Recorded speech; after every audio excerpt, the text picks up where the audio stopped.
see someone down and out, I'm gonna go and pick 'em up, pick 'em up, pick 'em up, pick 'em up. And if the need in a hand, just pick 'em up, pick 'em up, pick 'em up, pick 'em up, pick 'em up. And if the demons are winning, pick 'em up. I'm rolling around campus on a tandem bike, moving and grooving with the people I like. Window made of being style, getting the job done. You know, two heads.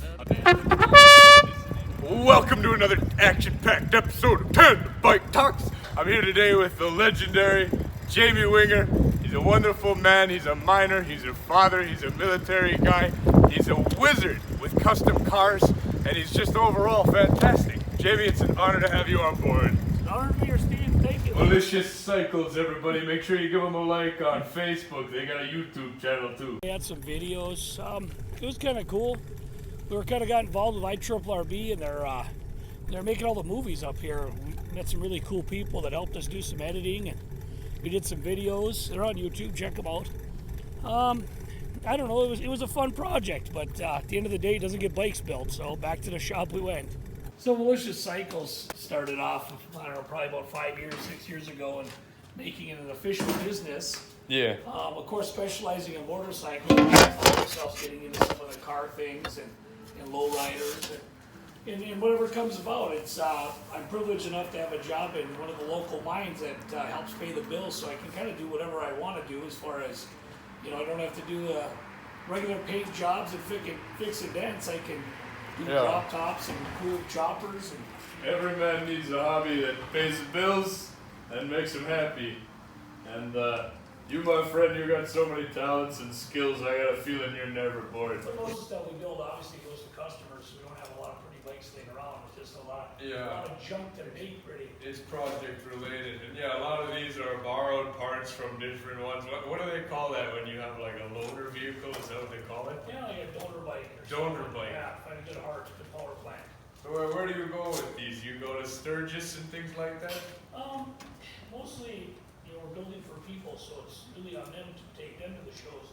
We used to go down to a big show in the cities at Connie Smith, and then there's that World of Wheels or whatever they call it down on the deck. And they have the local shows and car shows, and you know, I take a lot of pride in the fact I build it and get to ride it more than even showing it. So. Yeah. I don't know how lucrative that is, but I'm sure it just makes your day when you see someone resurrect a broken bike and get to go ride around with it. That's gotta be the best. And I suppose there's a lot of stereotypes about Minnesotans. Why would you ever deal with cycles when you get 20 minutes of a summer? But True. yeah, how much of the year do you actually get to play with these toys? Well, I mean, I think I'm kind of blessed with the fact that I like to build them, so I get all winter. I suppose, yeah. If you get a good heat at the garage, you'll work on it. Hunker down in the shop and just start building, you know. You want to tell us just a little bit about this lovely truck you all see here? Well, this is a friend of mine's truck. It's a 63, I believe, 3/4 ton Chevy that we cut and chopped the box because we put it on an 05 short box Chevrolet frame, so it's got an LS motor, you know, cruise control, all the good stuff that you want with the old look that you're looking for. How many projects do you got going on at an average day? In my mind or actual? Like total, like everything on all your shops. Well, I like to have at least 3 active projects going at the shop, because if you're waiting for parts, or you're getting a little burnt out on one and you want to move over to do something else, and sometimes it's even the weather. You need nice weather to do some stuff outside, or absolutely. You don't want to paint because it's a little too humid or something, you know. So it's nice to have multiple projects going on. What do you call this contraption, young man? A drift trike. It's a drift trike. I picture you being one of those, something like a vaudeville villain would drive. That's awesome. You look cool. So tell me, when did it all start with you and vehicles? Oh, I suppose I started with the bike thing probably about 15 years ago. Started really getting heavy into the painting side of things. Yeah. And then we started getting into the chopping and cutting things up and making stuff cooler than it was stuff. You do awesome work. Thanks, brother. It's been awesome to explore your shops and just so much good stuff. You went to school for heavy machinery, right? Yes, sir. How heavy is heavy machinery? Yeah. Well, I went to Staples. I got a degree in equipment operating mechanics. Then after that, I went to the Navy as a CV, and I had equipment for the Navy. You've been dealing with these big intimidating hunks of metal death traps all your life pretty much, huh? Yeah. Yeah, and you like it? I do, and currently I work over at one of the mines, you said running Malicious Cycles and, running equipment there. Currently I'm on the telehandler or the outside forklifts. Yeah. But I ran, the D11s and shovels. You've been all over the world. You've been to the south, you're from the Iron Range. What are some of the highlights of where you've been in your life? I've been around the world, but I've been a few places. I lived in Gulfport, Mississippi for a couple years when I was stationed down there. Yeah. Talk about a language gap. I could have swore it was in a foreign country. I suppose we're going to take their northern boy accent there a little bit tough to understand then, yeah. Yeah, I would have helped have an interpreter, but we made her through. Made it through. What kind of food do they got down there? They got hush puppies and cornbread? Oh yeah, crawfish, shrimp boils. I saw a picture on the internet today, a meme of Louisiana, a deer in the deep south. It's an alligator with a crab on its head. Pretty much sums it up, Steve. Tell me a little bit about the Iron Range. A little bit about the Iron Range. Well, we definitely got all the seasons, plus a few extra people don't know about that aren't from up here. Born and raised here. It's nice to go away and then choose to come back. Then you really appreciate what you missed when you were gone. We're going by right now this big shop. It's a building it's repurposed. Why don't you tell me a little bit about the history of this building? Well, we're probably the fourth or fifth owners, but it was a foundry back in the 1900s that we're repurposing into a shop.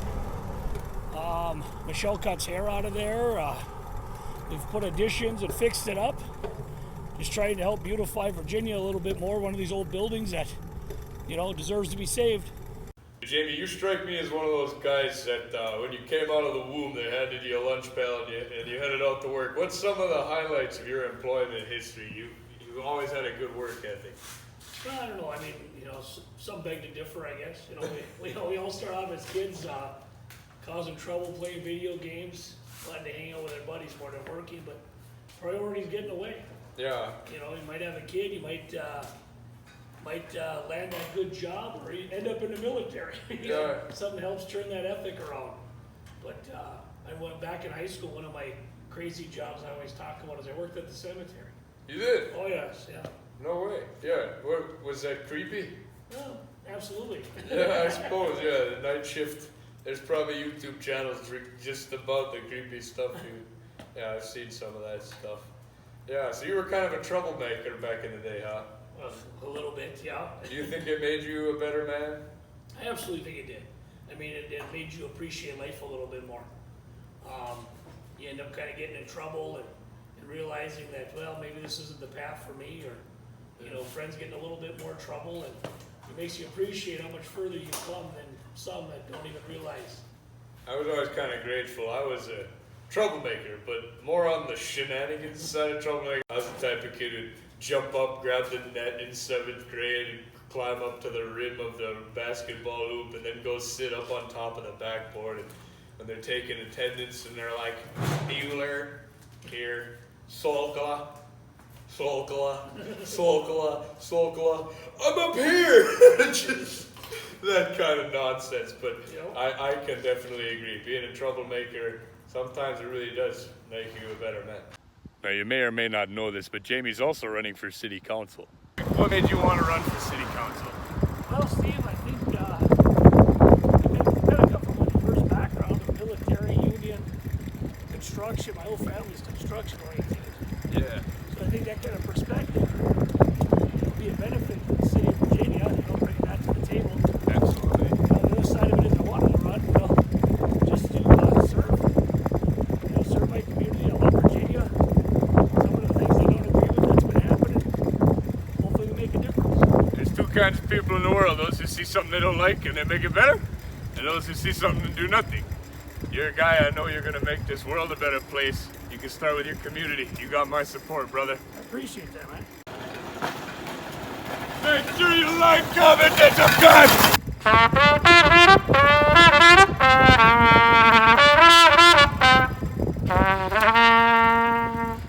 Thank you for tuning in to another episode of Tandem Bike Talks. Today's guest was Jamie Winger. Thank you so much for having you on board. for having me, Steve. We'll see you You next guys are week. providing an awesome service. Keep it up. Thank you, brother. Make sure you like, comment, and subscribe for more Tandem Bike Talks. Thanks, Steve. If I see someone down and I'm on My the road, pleasure. Pick 'em up, pick 'em up, pick 'em up, pick 'em up. If the need in a hand, just pick 'em up. Pick 'em up, pick 'em up, pick 'em up, pick 'em up. And if the demons are winning, pick 'em up. Wait for class, sorry.